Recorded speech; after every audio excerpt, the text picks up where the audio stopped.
you want consumers to be able to know their information, know their data, to be able to feel comfortable going on ChatGPT or Gemini or whatever their preferred LLM is, and look things up and ask questions. I think the common question I get a lot is, are you worried about it hurting the business? We really are not. What we've seen it is actually expand the funnel, because at the top of the funnel is you have people that are more engaged, who ask more questions, who want to know what their numbers look like and look things up. But as you go down and through that decision tree, ultimately, for many people, the decision becomes, or the advice on the LLM becomes, you need to see a doctor. And that person, that 35-year-old, that 40-year-old, whoever it is, who gets to that point where the recommendation is you need to see a doctor, are they now going to wait 3 months, 8 weeks, 12 weeks to get in to see a primary care provider? Who can see them today? Who can see them tomorrow?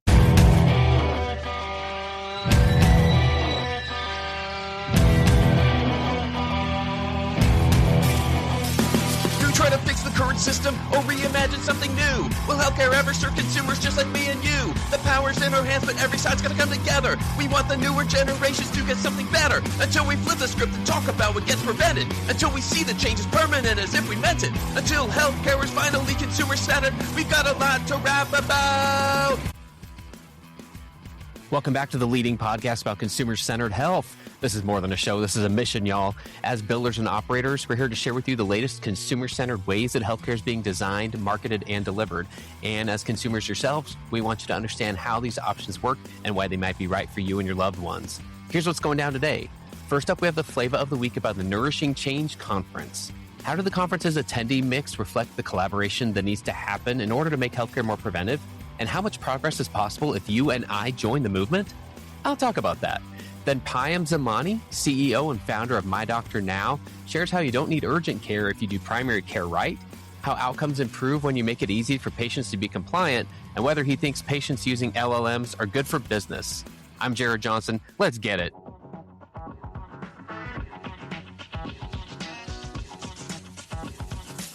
Flava of the Week. If the Nourishing Change community has anything to say about it, prevention isn't going to be stuck at the margins for much longer. That was a rallying cry I heard throughout the recent Nourishing Change conference in Des Moines, Iowa, and I left feeling more hopeful about preventive health actually working than I have in a long time. The conference was hosted by Kroger and Hy-Vee grocery chains, and it highlighted how improving health outcomes requires a much broader coalition than health care alone. The event brought together providers, payers, retailers, government leaders, tech companies, food brands, academic institutions, community organizations, and notable players in fitness, longevity, and wearables, all around a shared belief that health is influenced by a lot more than clinical care. Topics ranged from interoperability and new payment models to food for health and workforce development, and all reflected a growing movement toward collaboration across traditionally separate industries. Another recurring theme was that these stakeholders are finally including both economic and clinical outcomes when they talk about prevention. I attended sessions on how nutrition, retail health, pharmacy, health plans, and yes, even PBMs can improve outcomes while lowering costs. What's the consumer lens? Many of the conversations and sessions at Nourishing Change were built on a belief that grocery stores, pharmacies, and other retail settings are becoming healthcare's new front door, creating opportunities to engage consumers earlier, influence healthier behaviors, and shift the industry from treating illness to supporting long-term wellness. As many of you know by now, I've long been fascinated by what healthcare can learn from retailers. I've also thought it ironic for a long time that when brands have been built around knowing and empowering customers start talking about health, consumers pay attention while the majority of the clinical world rolls its eyes. And I get it. Believe me, I've been there. We need all of the innovations that are focused on sick care, and we need that optimization to happen. But if we want real progress, we have to get everyone at the same table. Health and health care. Treatment and prevention. So in many ways, this conference lived the change that I want to see. Prevention has always been at the margins, but it's time to change that. It's a movement that will take all of us because everyone has a stake in proactive health. This conference was a great start. Now imagine what can happen if you and I take this baton and run with it. Once and for all, let's drop the silos that healthcare is built around itself and be the torchbearers for cross-industry conversations and relationship building in the name of making preventive health an economic and clinical reality. That's another way that we'll build the healthcare of tomorrow, and that's the Flava of the Week. All right, everyone, let's get into the flow. Please join me welcoming my guest this week. I'm here with Payam Zamani. Dr. Zamani is the CEO and founder of My Doctor Now. We have a lot to dig into. Dr. Zamani, welcome to the podcast. Well, Jared, thank you so much for having me today. It's great to be here with you. My Doctor Now is a really unique model. It's a company that I started while I was still in residency a number of years ago. And while I was in residency, one of the things I noticed was it was so difficult for our patients to be able to get in and get seen with their primary care providers in a timely way. I would talk to the clinic operations manager on a regular basis, and I would say, our clinics are open Monday through Friday, 8 to 5. And she'd say yes. And I'd say, but most people work Monday through Friday, 8 to 5.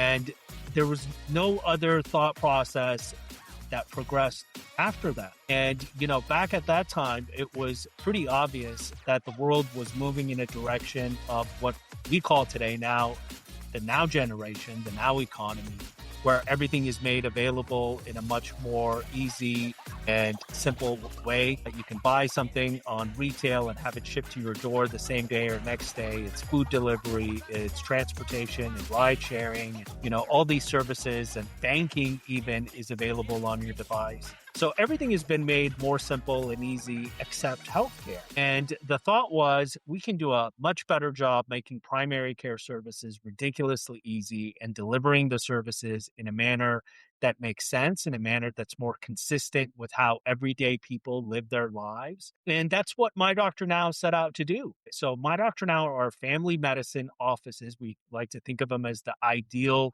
medical platform. And, since then it's transformed and evolved into really an operating system for primary care, where we have multiple delivery channels for healthcare services. One, we have clinics that fit within your lifestyle. They're open 7 days a week. They're open early. They're open late. But really the groundbreaking thing with our clinics is that we figured out a way to provide primary care services on demand when you want them, when it makes sense for you. So yes, of course, for example, you can do it the traditional way and you can schedule an appointment for today or tomorrow or 3 months from now. But what really makes My Doctor Now unique is you can walk in whenever you want for anything you go to a family medicine office. 7 days a week on your schedule. So if you get off of work at 6 p.m. on a Wednesday, you want to walk in and get seen, you can do that. If you want to go on a weekend or a holiday, you can do that. If you have an issue that has come up last minute, you can get in to be seen at My Doctor Now 7 days, whenever it makes sense for you. So it works better for working families, people with busy lifestyles, and, within a manner that, again, I think most people have gotten accustomed to. We have a second line of service, which are house calls where we go out. It's care at home. It's become very important. Again, in today's modern day, I think people expect to have some services rendered to them at home, and we call them house calls. And that's been really a wonderful success for a number of different demographics. And then, of course, the third channel for us is virtual. We provide care on your device in a manner that makes sense. So, if you take a step back and you think about what My Doctor Now is and this platform that we've created, it's multiple delivery channels of healthcare made accessible and convenient to you on your terms in a way that makes sense for you. It might be virtual, it might be at home, it might be in a clinic. Clinics, we've worked very hard to make ubiquitous. We're on our 75th site. 60 of them are in the Phoenix metro area. So you're never far from a My Doctor Now location, and you can have access and connect with a healthcare provider on your terms when it makes sense for you. It's fantastic. And thank you for clarifying too about the difference between this and what traditionally people would think of as urgent care. It's essentially a completely different approach here and involves a lot more modes of care from the way you're describing it here. I imagine that's one thing that led you to become the founder of what is now, what'd you say, the 70th location? 75th location. 75th. And so I think, it's easy to confuse My Doctor Now with an urgent care facility, except our scope of services is so much bigger and and more comprehensive. Urgent care, as you know, is there for acute and episodic issues. But the way we've always looked at it is if you do primary care right and you make it accessible and you make it customer centric, then you don't need an urgent care. If you can get in to see your primary care provider whenever you need, whether it's for chronic issues, it's for preventative issues, and of course for acute and episodic issues when something goes sideways and you get hurt or injured or you're just not feeling well, then you really don't have a need for urgent care. So we really see that acute and episodic care as a component of primary care done correctly. But it goes beyond that as well. We live in a value-based world where outcomes are important. And the truth is that when you make healthcare ridiculously easy, what you're really doing is you're making it really easy for patients and individuals to be compliant.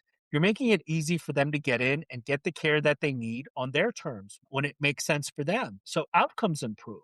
People are more engaged. They're more empowered. You want consumers to be able to walk out of a medical facility and think, I can do this. I got this. Getting on top of my care and turning things around is something that's doable. So I think that empowerment is important, that engagement is important, and that's why outcomes improve. Additionally, the cost of care becomes less downstream. Again, when you make it easy, you make it simple, and when patients and members of the community know they can get in to be seen at any My Doctor Now facility whenever they want, 7 days a week, they are much less likely to use not only urgent cares, but of course, avoidable emergency room visits drop, hospitalizations decrease, readmission rates decrease. So you really are able, from a cost containment perspective, able to lower costs and bend the cost curve more favorably, while simultaneously getting better outcomes. I see. So let's dig into that model a little bit, kind of the economics here behind it. Clearly, that's something that you've figured out to some degree. I mean, for how much you've been able to scale the number of locations and the number of services. What's the basic approach with your model? What's the split between, cash pay, commercial pay, patients? How do you make the economics work? So being customer centric, first of all, it's important to us to be able to see every member of the community. So from a payer perspective, we work with all payers. We have great relationships with payers. Of course, Medicare, Medicare Advantage plans, Medicaid, and all of the commercial plans that at least we're aware of. We want to make sure that we're in network. We accept those plans and patients, irrespective of who their carrier is, we can get them in and get them seen. We, of course, have self-pay prices as well. Our self-pay prices haven't changed since we launched My Doctor Now a number of years ago. Price transparency has been very important for us. We also have our own discounted health plan, which allows those that for whatever reason are unable to have access to primary care or health insurance to be able to really better plan for how their healthcare dollars are going to be spent. So to answer your original question, roughly 5 to 10% of our patients are PVP, meaning private pay patients. Nice. Well, I'll tell you, I mean, coming from the cash pay side of healthcare anyway, which is an area that we focus a lot on this show to help people understand what their options are, to be able to feel comfortable and trusting of an option that is nearby them. There are a lot of options, and the fact that you mentioned that you're not just raising prices constantly, that you haven't changed prices for a long time, the price transparency is important. That's very encouraging. I mean, there's a lot to that, and I see a lot of value in that. Now you're focused, like to your point, a lot in Arizona and the Phoenix metro area. Do those economics change in other areas, or are you still kind of focused in urban areas or like metro areas? Like, does it change to open a clinic in a rural area, or does it even make sense in a different type of demographic? Well, we really like concentration. First of all, going back to the PVP pricing, one of the things we identified early on was you need price transparency. You need to know how much things are going to cost before you go in to see a healthcare provider. There shouldn't be any surprises. And the old way of doing it where, patients would go in and get seen and the physician would bill something out as a 1.3 or a 1.4, and there'd be some sort of a self-pay price associated with it. Patients never knew. So, our approach was very, very consumer-centric. It's one price. It's displayed. Everyone knows. All of our services are displayed along with a price. So you know exactly how much things are going to cost. And by the way, we are starting to see that part of the business grow over time. We are seeing consumers become a little bit more wise about how their healthcare dollars are spent and looking at what their options are, especially with high deductible plans. Many consumers are now starting to pay for things out of pocket because they find it's more affordable and they have more options. And overall, it works better for many people. Which is what led us to, we call it the P10 plan. It's $39 a month and they're $10 copays.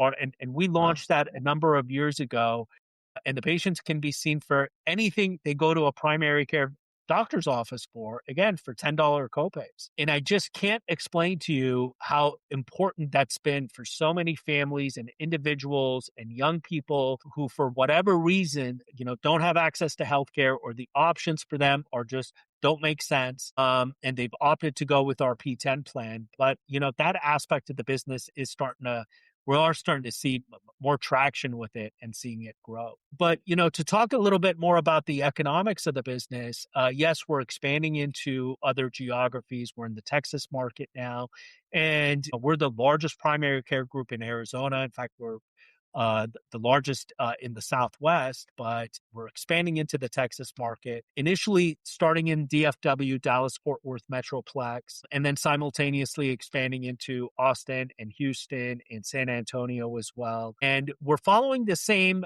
trajectory, which is we make concentrated bets. We believe that the clinics should be ubiquitous. That is what allowed us to have total market dominance in Arizona. It's the brand recognition, it's the community knowing who we are, what we do, that there's a better option available to them.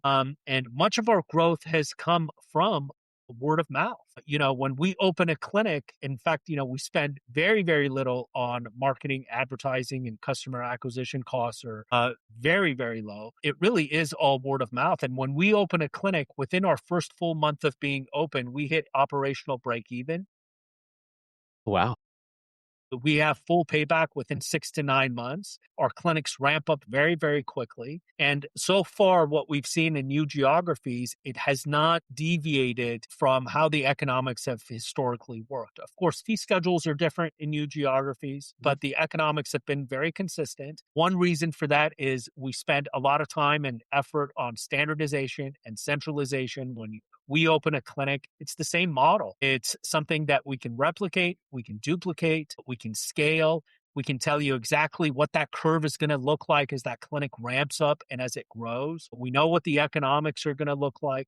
But, all of that took a lot of work. It took many years of effort to standardize it and centralize it and to be able to have something that we can replicate. But much of the inspiration for that was the branding aspect of it. When we started, there really weren't many primary care groups, and you could argue any primary care groups that had scaled and branded primary care platform and done it successfully.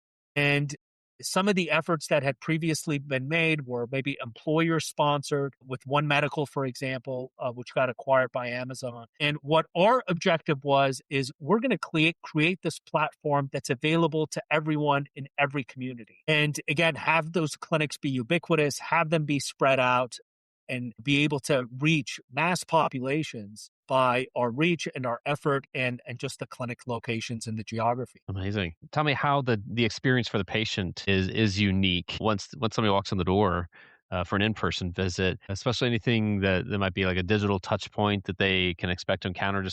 What does that experience look like? So, that customer experience is so important to us. It's the core reason why My Doctor Now was started. The whole perspective of accessibility and convenience goes back to that effort of looking at it from the customer's perspective, the consumer's perspective.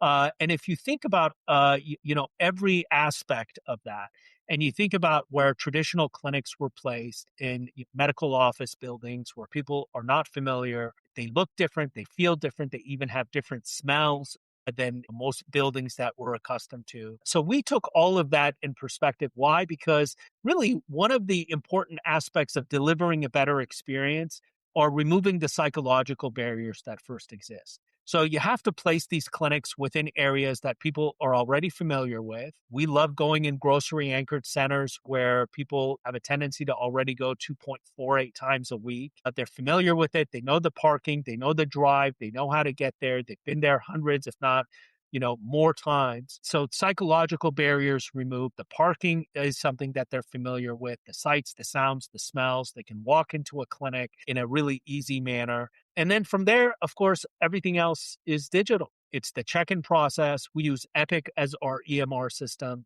And with MyChart and with Epic, really everything can be done right on your phone before you get there. So once you're there, it's a click of a button to check in. And as I mentioned earlier, our clinics are standardized. It's the same feel. There's a sense of familiarity. You want that there. You want consumers to know, irrespective of which clinic they've chosen to go to, that it's an environment that they're comfortable with. Of course, patient transit times become important, especially if you're seeing patients that are not scheduled. And we look at that very, very closely. We're able to get our patients in, follow our protocols, irrespective of visit reason. So, when we talk about family medicine, primary care, we're talking about pediatrics, we're talking about adult medicine, we're talking about senior care, we're talking about women's health, behavioral health, all available in one facility. And of course, as I mentioned earlier, acute and episodic issues as well. But we're able to get our patients in and out and through our doors, door to door, 45 minutes. For unscheduled appointments. And of course, scheduled patients can have even better transit times than that. But it's all goes back to the technology. It's what happens behind the scenes. It's deleting as many steps as possible. I think that's something that's overlooked in healthcare. I think both from a technology perspective and, of course, more specifically for healthcare, there is this mistake that's commonly made where there's a tendency to add more steps. Our approach has been very different, which is what can we delete and get it down to a bare minimum? How do we remove steps out of this equation, which are absolutely not essential to maybe the check-in process or the consumer experience, and really make the process more efficient, more consumer-friendly?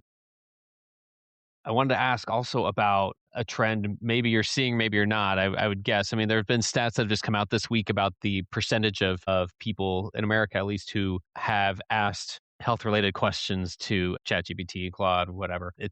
They're pretty astounding numbers, and they've more than doubled in the last 12 months. Are your patients seeing that? Are they coming in like asking more with more info that they've been armed with by asking ChatGPT or some other AI app before they're scheduling? And if they are, is that changing how providers are responding to that? I think it's so important. I was just having this conversation with someone else yesterday. We don't know exactly where healthcare is going to be in 20 years, but I think patient empowerment is such an important aspect of consumer-driven healthcare. So we love all the AI devices that are available. I think patients need to know their metrics. They need to be empowered. A 35-year-old who knows what their hemoglobin A1C is, much less likely to get type 2 diabetes as they get older. And they're much more likely to stay on top of their cholesterol if they know where their numbers are today when the numbers are good. And you want them to be able to go look things up and ask questions. That empowerment is so important. And really what we're talking about here is the commoditization of information, of diagnostics, irrespective of where it originates, whether it's from a device or whether it's from lab work that was done. You want consumers to be able to know their information, know their data, to be able to feel comfortable going on ChatGPT or Gemini or whatever their preferred LLM is, and look things up and ask questions. I think the common question I get a lot is, are you worried about it hurting the business? And we really are not. What we've seen it is actually expand the funnel, because at the top of the funnel is you have people that are more engaged, who ask more questions, who want to know what their numbers look like and look things up. But as you go down and through that decision tree, ultimately for many people, the decision becomes, or the advice on the LLM becomes, you need to see a doctor. And that person, that 35-year-old, that 40-year-old, whoever it is, who gets to that point where the recommendation is you need to see a doctor, are they now going to wait 3 months, 8 weeks, 12 weeks to get in to see a primary care provider, who can see them today? Who can see them tomorrow? And in every community that we're in every community that we service, the answer, without a doubt, is My Doctor Now. We're there to provide them with that service. We're there when they need to be seen today or when they want to be seen today. We're the only primary care group that is able to do that 100% of the time consistently and provide them with options, whether it's in a clinic or on their device or at home. It really has been very favorable for us. The thing that's clear to me is that you can't tell people to stop asking the questions. Millions of questions are being asked already. You can't stop people from doing that. Just like we couldn't tell people to stop asking Dr. Google, no matter how many times it was shown to be not the best information, it doesn't matter. People are going to ask anyway. So it's not like it's not an either or. It's understanding what the behaviors are, what you can control, and being present in the right ways. I mean, that's a much better strategy, I think, to your point, of being available for people when they need the care. So I'm totally with you on that. And I'm totally with you on just this whole approach to primary care, the availability, the transparency, the multimodal nature of it. There's a lot to that. And as I wrap up here, I just had one more question for you, which is more to speaking to your fellow founders in the space, to your colleagues who might feel an inkling of an idea as well. Maybe it's not in the primary care space, but it's somewhere in healthcare where paying attention to the patient experience will help them, or maybe they're trying to improve an aspect of it. From your own founder journey, what's your advice to fellow founders in this space who do want to make a difference, who do want to provide a better way of offering healthcare? There's so many things I could answer that with, but I think, to piggyback on what we were just talking about, I think there's an underlying theme here, which is do the right thing for consumers, do the right thing for patients, make decisions that are in their best interest. And, whether we're talking about AI and LLMs and access to information and encouraging them to be educated and empowered and engaged in asking questions and looking things up, that's in their best interest. That helps. That's important. Or to the services that you provide, design a system that helps the consumer, that makes their life better, that solves a real problem. I think that's what we set out to do. It was incredibly important, and it remains very important for My Doctor Now as we continue to grow and expand. Do the right thing for the consumer and for the patient, and I think you'll have so much clarity as you continue to grow. I would add a couple other points. Focus becomes more and more important. Staying focused on what you're working on, avoiding the distractions, and of course, challenging assumptions that everyone else already treated as facts. I think in healthcare specifically, there are a lot of assumptions that are made that we assume are true, that are passed down from generation to generation of healthcare professionals, where you can start poking holes in. And you can start figuring out, why is this true? Does this remain true? And is there a better way of doing it? And I think if you follow those simple truths, you're probably going to end up doing fairly well. Dr. Z, it's been a pleasure. Thanks for joining us today and giving us so much to think about. Thanks for everything you're doing to make healthcare more consumer-centered. Thank you. Thanks for your time. It's been great.